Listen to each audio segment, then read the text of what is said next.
Hi guys, എല്ലാവരും സുഖമായിരിക്കുന്നു വിചാരിക്കുന്നു. ഞാൻ പിന്നെയും വന്ന് എൻ്റെ ലാസ്റ്റ് രണ്ട് റെസിപ്പീസ് നിങ്ങളെല്ലാവരും കണ്ട് ഇഷ്ടപ്പെട്ടെന്ന് വിചാരിക്കുന്നു. So today I am going to make a new chicken recipe. Chicken charcoal. നമുക്ക് വീട്ടിലെങ്ങനെ ചിക്കൻ ചാർക്കോൾ ഉണ്ടാക്കാമെന്നുള്ള ഒരു ഇതാണ് ഉണ്ടാക്കാൻ പോകുന്നത്. നല്ല രസമായിരിക്കും. അപ്പോൾ എല്ലാവരും പെട്ടെന്ന് തന്നെ നമുക്ക് ഉണ്ടാക്കാം. എല്ലാവരും കാണുക, അവസാനം വരെ കാണുക. അവസാനമാണ് ഇതിൻ്റെ ട്വിസ്റ്റ്. അപ്പോൾ എല്ലാവരും കാണുക. Okay, let's go. അപ്പോൾ നമുക്ക് ചാർക്കോൾ ഫ്ലേവറിൽ വീട്ടിൽ ചിക്കൻ എങ്ങനെയാണ് ഉണ്ടാക്കുന്നതെന്ന് പ്രിപ്പറേഷനിലോട്ട് പോവാം. അപ്പോൾ ഞാനിത് 500 ഗ്രാം ചിക്കൻ ബ്രസ്റ്റ് പീസാണിത്, ബോൺലെസ്. നിങ്ങൾക്ക് ഏത് വേണമെങ്കിലും എടുക്കാം, തൈസോ ബോണുള്ളതോ ലെഗ് പീസ് ഏത് വേണമെങ്കിലും എടുക്കാം. അതിന് വേണ്ട മസാലകൾ എന്തൊക്കെയാണെന്ന് പറയാം.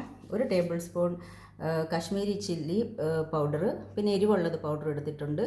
1 ടീസ്പൂൺ ജീരകം വറുത്ത് പൊടിച്ചത്, 1 ടീസ്പൂൺ കുരുമുളക് പൊടി, പിന്നെ 1 ടീസ്പൂൺ ഗരം മസാല, പിന്നെ ഇത് കടലമാവ് ബേസൻ, അത് വറുത്തതാണ്, റോസ്റ്റ് ചെയ്തത്. പിന്നെ കസൂരി മേത്തിയും റോസ്റ്റ് ചെയ്ത് വെച്ചേക്കുവാണ്. പിന്നെ മഞ്ഞൾപ്പൊടി വേണം. ഇനി നമുക്ക് പിന്നെ ഇതിന് വേണ്ടത് നാരങ്ങാ നീര്, പിന്നെ തൈരും വേണം. അപ്പോൾ നമുക്കിത് മസാലകളെല്ലാം മിക്സ് ചെയ്ത് മാരിനേറ്റ് ചെയ്യാം. ഇതെല്ലാം ഒരു ബൗളിലേക്ക് ഇടാൻ പോവാണ്. ഉണ്ടോ, കസൂരി മേത്തി ഇങ്ങനെ ചെയ്താൽ മതി, അതങ്ങ് പൊടിഞ്ഞു പോളും. എല്ലാം മിക്സ് ചെയ്തു.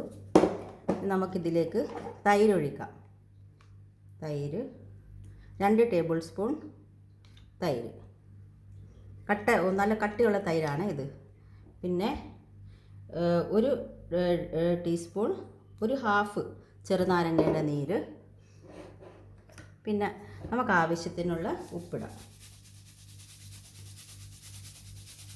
ആവശ്യത്തിനുള്ള ഉപ്പിട്ടു. ഇനി നമുക്ക് വേണ്ടത് കടുകെണ്ണ. ഇത് കടുകെണ്ണയും കൂടെ മിക്സ് ചെയ്യുമ്പോഴാണ് അതിൻ്റെ ഒരു ഫ്ലേവർ വരുന്നത്. ഇത് 1 ടേബിൾ സ്പൂൺ കടുകെണ്ണയും കൂടി ഒഴിച്ചു. ഇനി നമുക്കിത് ഈ മസാലയെല്ലാം നല്ലപോലെ മിക്സ് ചെയ്യാം. കൈ കൊണ്ട് തന്നെ മിക്സ് ചെയ്യുക, അപ്പോഴാണ് നന്നായിട്ട് വരുന്നത്.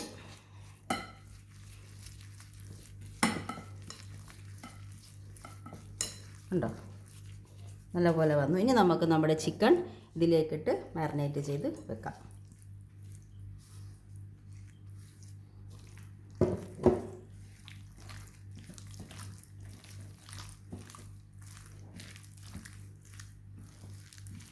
ഇപ്പോൾ ചിക്കനെല്ലാം നന്നായി മസാല എല്ലാം ആയിട്ടുണ്ട്. മസാല ഇത് പുരട്ടി നല്ലപോലെ നമുക്ക് ഇത് അരമണിക്കൂർ വെക്കണം. അതിൽ കൂടുതൽ വെച്ചാലും ഫ്രിഡ്ജിൽ വെക്കണം. അപ്പോൾ നല്ല മസാലയൊക്കെ നല്ല അകത്തുള്ളിലേക്ക് പിടിച്ച് നല്ല ടേസ്റ്റ് ആയിരിക്കും. അപ്പോൾ ഇത് നമുക്ക് അവിടെ വെക്കാം, റെസ്റ്റ് ചെയ്യാൻ വെക്കാം.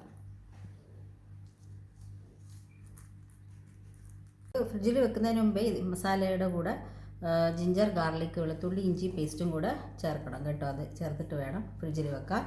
പിന്നെ ഇതിൻ്റെ ഒരു മെയിൻ ഒരു ഇമ്പോർട്ടൻ്റ് കാര്യം, ചാർക്കോളിൻ്റെ ഫ്ലേവറിന് വേണ്ടി നമുക്ക് കോൾ യൂസ് ചെയ്യണം. കോൾ വേണം.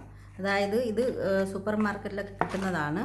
സൂപ്പർ മാർക്കറ്റിലൊക്കെ കിട്ടും. ഇതുപോലെ കിട്ടിയില്ലെങ്കിൽ നിങ്ങൾക്ക് വീട്ടിൽ കത്തിച്ച തടിയുടെ ഒരു ചെറിയ കഷ്ണമായാലും മതി. ഇതൊരു പീസ് ഞാൻ എടുത്ത് വെച്ചിട്ടുണ്ട്. ഇതിൻ്റെ ആവശ്യം അവസാനം പറയാം. അപ്പോൾ ഇത് ഒരു കഷ്ണം എടുത്ത് മാറ്റി വെച്ചേക്കണം.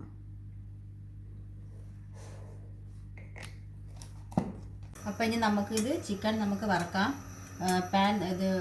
ഫ്രൈ പാൻ വെച്ചിട്ടുണ്ട് അടുപ്പത്ത്, ചൂടായി. ഇനി നമുക്കതിലേക്ക് കടുകെണ്ണയിലാണ് ഇത് വറക്കേണ്ടത്. കടുകെണ്ണയിൽ വറക്കുമ്പോഴേ ആ ഒരു നല്ലൊരു ഇത് കിട്ടത്തുള്ളൂ. അപ്പോൾ കടുകെണ്ണയിലേക്ക് ഡീപ്പ് ഫ്രൈ വേണ്ട, ഷാലോ ഫ്രൈ മതി. ആവശ്യത്തിന് കടുകെണ്ണ ഒഴിക്കുക. ഈ കടുകെണ്ണ ഇല്ലെങ്കിലും കുഴപ്പമില്ല. നമ്മൾ മസാലയിൽ ഓൾറെഡി 1 സ്പൂൺ കടുകെണ്ണ വെച്ച് മാരിനേറ്റ് ചെയ്തതാണ്. അപ്പോൾ ഇല്ലെങ്കിൽ കുഴപ്പമില്ല. അവിടെ മാരിനേറ്റ് ചെയ്യുമ്പോൾ മാത്രം മതി. പിന്നെ നിങ്ങൾക്ക് നോർമൽ നിങ്ങളുടെ റിഫൈൻഡ് ഓയിലോ വെച്ച് വറക്കാൻ സമയത്ത് യൂസ് ചെയ്യുന്നതാണ്. അപ്പോൾ ഇത് ചൂടായിട്ടുണ്ട്. നമുക്ക് ഓരോരോ കഷ്ണങ്ങളായി ഇതിലേക്ക് ഇട്ട് ചിക്കനെല്ലാം പീസസ് എല്ലാം ഫ്രൈ ചെയ്ത് വറുത്തെടുക്കാം.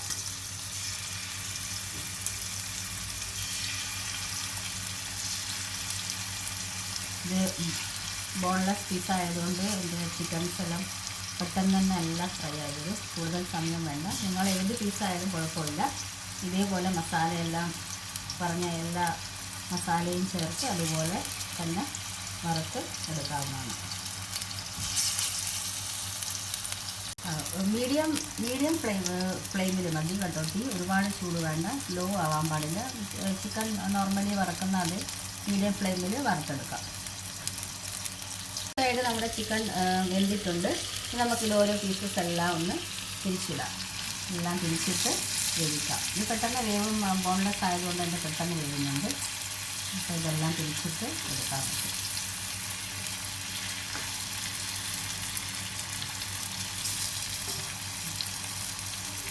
അപ്പോൾ നമ്മുടെ ചിക്കൻ എല്ലാം നല്ല ഫ്രൈ ആയിട്ടുണ്ട്. ഇനി നമുക്കിത് പെട്ടെന്ന് തന്നെ സെർവ് ചെയ്ത് പ്ലേറ്റിലേക്ക് മാറ്റാം.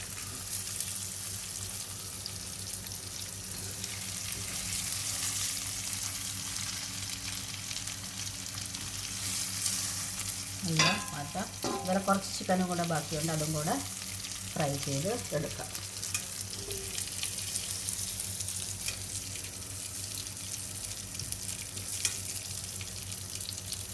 ചിക്കൻ എല്ലാം വറുത്തിട്ടുണ്ട്. വറുത്ത് തീരാറായി. ഓഫ് ചെയ്തിട്ടില്ല. അതിന് മുമ്പേ ഞാൻ കാണിച്ചല്ലോ ആദ്യം കരി കോൾ, അതിനെ നമുക്ക് തീയിൽ നല്ലപോലെ കത്തിച്ച് എടുക്കണം.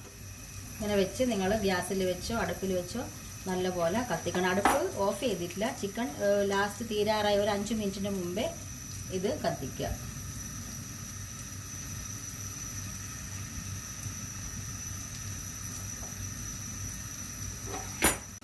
നമ്മുടെ ചാർക്കോള് കരി നമ്മൾ കത്തിക്കാൻ വെച്ചല്ലോ, അപ്പോൾ അത് കംപ്ലീറ്റ് ആയി. ഇനിയാണ് നമ്മുടെ മെയിൻ പ്രോസസ്സിലേക്ക് പോകുന്നത്. നമ്മുടെ ചിക്കൻ ഇവിടെ ഓഫ് ചെയ്തിട്ടില്ല. ഞാൻ തീ ചെറുതായി വെച്ചിട്ടേ ഉള്ളൂ. അതിനകത്ത് നടുക്ക് ചെറുതായിട്ടൊരു ഇച്ചിരി സ്പേസ് വെച്ചിട്ട് ഇതുപോലെ ഒരു ചെറിയൊരു സ്റ്റീലിൻ്റെ ഒരു കുഞ്ഞൊരു കറിപ്പാത്രം ഇങ്ങനെ വെക്കുക. വെച്ചിട്ട് നമ്മുടെ ഈ കരി ഓഫ് ചെയ്തിട്ട്, കണ്ടോ കരി ഞാൻ ഓഫ് ചെയ്തു, കണ്ടോ കരി നല്ലപോലെ കത്തിയിട്ടുണ്ട്. ഈ കരിയുടെ കഷ്ണം ഇതിലേക്ക് ഈ ചെറിയ പാത്രത്തിലേക്ക് വെച്ചിട്ട് പെട്ടെന്ന് തന്നെ നെയ്യോ എണ്ണയോ എന്തായാലും കുഴപ്പമില്ല. ഞാനിപ്പോൾ നെയ്യാണ് ഒഴിക്കുന്നത്. ഇതിലേക്ക് ഒഴിക്കുക. ഇത് കണ്ടോ പുക വരുന്നുണ്ടോ? പുകയാതെ തീരാതെ പുക കംപ്ലീറ്റ് അടച്ച് വെക്കുക. നല്ലപോലെ അടച്ച് വെച്ചിട്ട് പുറത്ത് പോവാതെ, എന്നിട്ട് തീ ഉടനെ ചിക്കൻ്റെ തീ നമ്മൾ ഓഫ് ചെയ്യുക. അതവിടെ ഇരുന്ന് പുക നല്ലപോലെ അകത്തെല്ലാം കംപ്ലീറ്റ് ആയിട്ട് ആ ഫ്ലേവർ അതിലാവണം.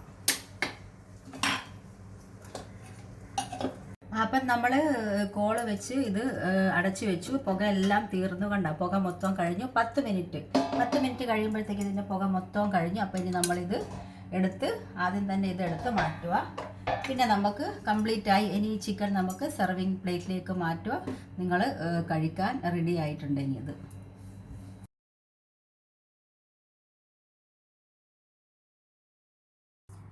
അപ്പം നമ്മുടെ ചാർക്കോൾ ചിക്കൻ വീട്ടിൽ എങ്ങനെയാണ് ഉണ്ടാക്കുന്നതെന്ന് കണ്ടോ? നല്ല മണവും നല്ല ടേസ്റ്റും നല്ല രുചിയാണ്. എന്തായാലും നിങ്ങളെല്ലാവരും ഇതിൻ്റെ കൂടെ ഞാൻ കൂട്ടാനൊരു ഗ്രീൻ ചട്നിയാണ് ഉണ്ടാക്കിയത്.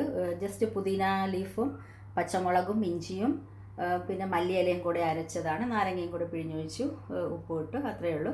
അപ്പോൾ എല്ലാവരും ഇത് ഉണ്ടാക്കി നോക്കുക, കഴിച്ചിട്ട് അഭിപ്രായം ഇടുക. Thanks for watching my channel. Next week പുതിയ റെസിപ്പി ആയിട്ട് വരുന്നതായിരിക്കും. Bye by.